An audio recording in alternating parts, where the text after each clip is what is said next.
Welcome to this week's edition of Sports Shuffle. I'm Robert Dubois, and here with me today is Jacob Byron and Ramel Childs. First, we'll talk about the NFL. The Kansas City Chiefs played the Tennessee Titans this week. Ramel, any thoughts? Definitely. Again, the Chiefs are undefeated, 4-0 on this season.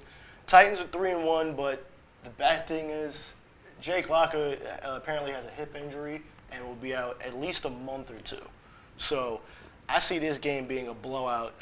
The Titans are going to struggle to score a touchdown, honestly. I'd say something maybe about 30 to 6.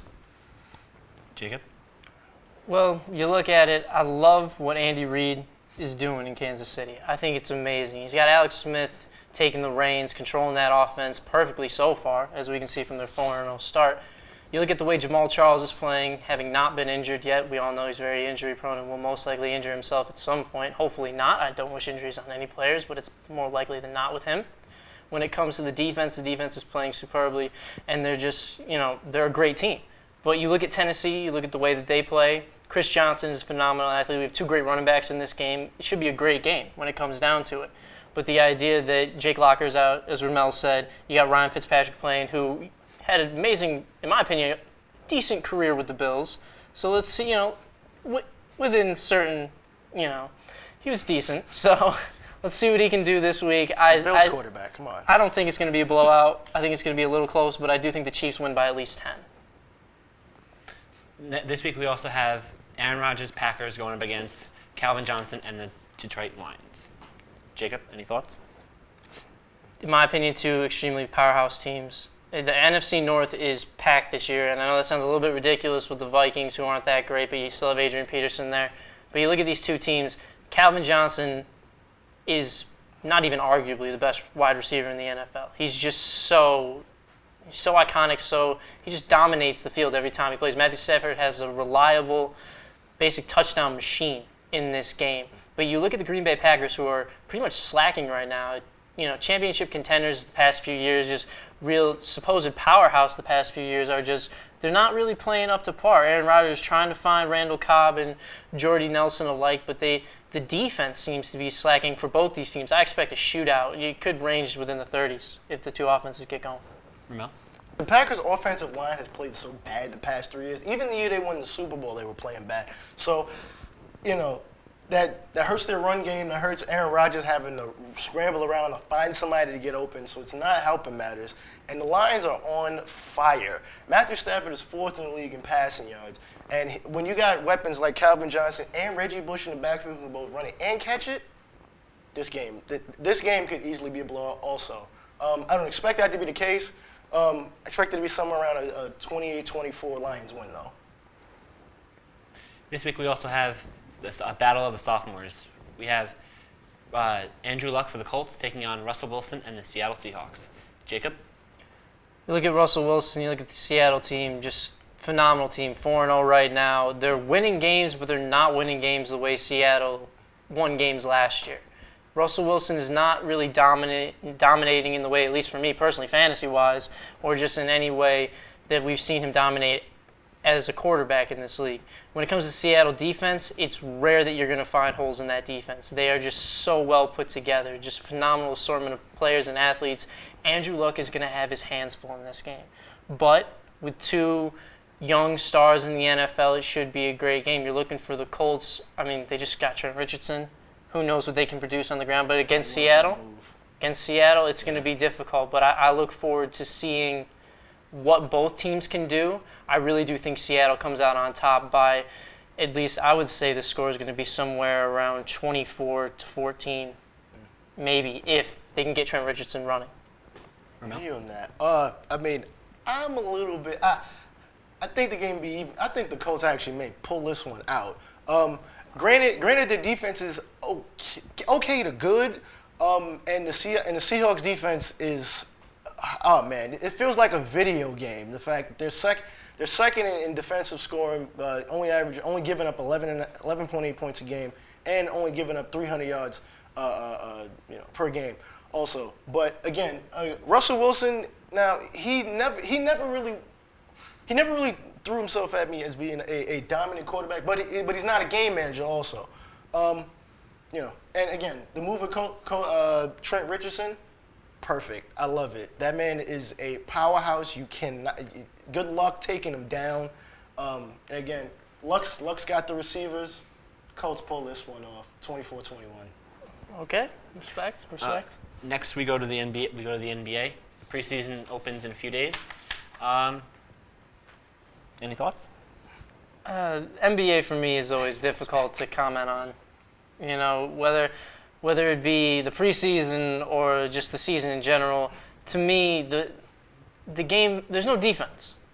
You know, and to watch teams scoring hundreds and hundreds of points every game is fun, but I really only pay attention when the fourth quarter hits, to be honest with you. I look forward to seeing LeBron James, Dwayne Wade, and the Heat come in and just basically win another championship, if I had to guess. So, I mean, they're just, the way that they played, I don't see any team really stepping up. I mean, I hope another team steps up, but when it comes down to it, the way they played throughout their games as a cohesive unit now, after being together for 3 years, I really see them continuing their stride and just doing what King James and his court do. No? I have to beg to differ on that one, man. The Pacers, the team that took them to 7 games in the Eastern Conference Finals, they picked up a very underrated big man in Louis Scola. That man rebounds, he scores in the paint. They already play defense, and they brought in a center who's going to now play power forward because Roy Hibbert is a 7'2" freak of nature. There are many other teams also. The Brooklyn Nets also. I mean, granted, they brought in a bunch of older veterans and stuff, but you know, they also have offensive firepower. If those guys stay healthy, KG, Pierce, they're going to be a problem. Granted, I'm a Knicks fan, but those two teams right there are going to give the Heat a run for their money, at least in the East.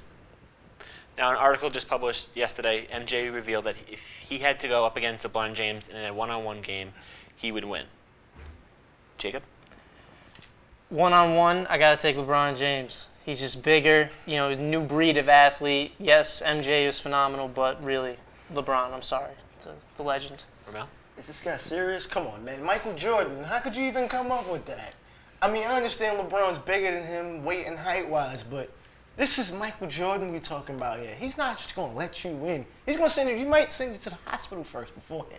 Jeez. So, hopefully LeBron's hairline stays on straight. You're saying MJ? I'm taking MJ. Come on. All right. The next question is, who would win? Would it be Michael Jordan and the Bulls versus LeBron James and his Heat? Jacob? I got to go with MJ and his Bulls team. You know, just the trio. You know, if I'm going to match up trios, you got to go with Rodman and Pippen over Wade and Bosh and the rest of the Heat. I just feel that team was more dynamic, especially with MJ. You know, as a team, they would win because there's a lot more players. But one-on-one, I'm still sticking with James. It's just... Ramel? I mean, one-on-one, I'm taking Jordan. But the Heat are younger. Come on, LeBron James is 28 and still jumping out of the gym. Dwayne Wade, yeah, he's 31 years old. He's got a bit of a knee issue or whatever. But you know, Bosh would be the X factor. He can play in the paint when he feels like it, and he can also step out and hit a long-range jump shot. Without a doubt, the Heat. Come on. Now, shifting range to another topic. Last night, the federal government had a partial shutdown. How do you think this will affect sports? Ramel? I mean, from what I'm hearing, college, a lot of the naval academies, Army, Navy, Air Force, those games may have issues starting, or not even starting, even going on in general because of flight restrictions. Hopefully, just in the grander scheme of things, I hope this government shutdown does not last very long. You know, it's hurting a lot of public works projects. You know, social programs and stuff like that. You know, WIC, food stamps, that kind of thing. The thing really needs to end quickly. Jacob? Without a doubt, I agree 100% with Ramel. It needs to end quickly. And that's going to be the key. Anytime you have sports within we are one nation. Anytime the thing that, in essence, runs that nation, which would be the government, shuts down, it's going to be a problem for anybody. If it's stopping teams from being able to travel, that's one thing. But what happens if this continues and, say, there's a new problem in baseball? Baseball runs through Congress.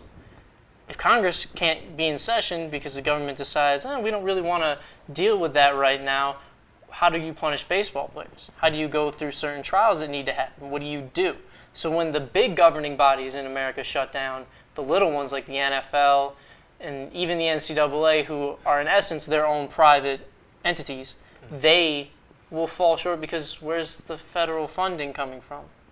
They lose it. There goes the money. There goes basically the sports.